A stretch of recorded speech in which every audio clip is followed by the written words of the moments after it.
Yo guys, unbox tayo ng monitor. A-Vision H22 V8.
Ayan.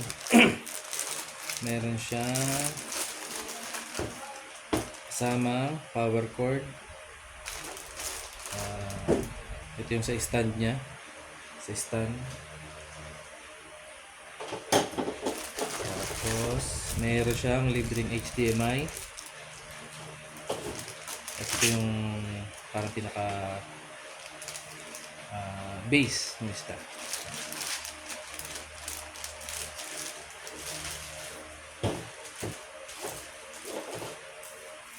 So, punta na tayo dito sa actual na item. Ayan siya.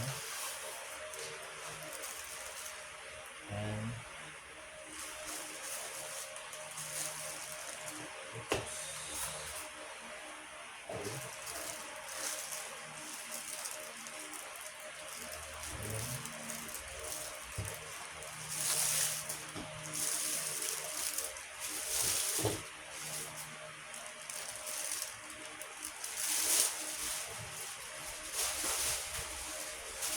Ayan guys, meron siya ditong parang manual o warranty card.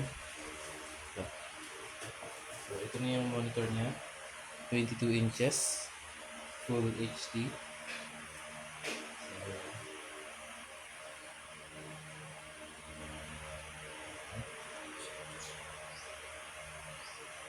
So, hindi ko pa siya matetesting ngayon. Mag-post na lang ako ng separate video sa actual na ano niya. Pag na-setup ko na siya. Ano? So, ang gagawin ko kasi dito is i-mount ko siya doon.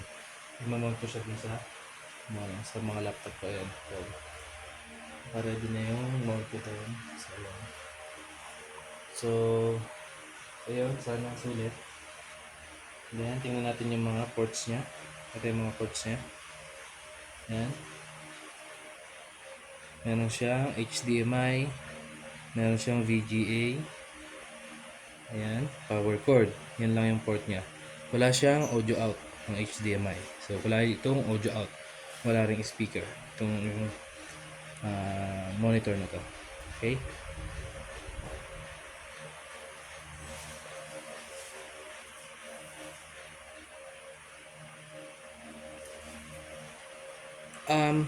I think meron siyang speaker. Merong speaker to. Parang merong speaker to. Kaso wala siyang audio out. Wala siyang audio out. In case na gusto nyo isaksak sa speaker yung sound nyo. So ayan. Wala siyang audio out. Okay. So, kunwari may PS4 kayo, PS4, sasaksak nyo dito yung HDMI, yung sound is dito lang pupunta sa TV. Hindi kayo makakagamit ng ibang speaker kasi wala siyang audio out.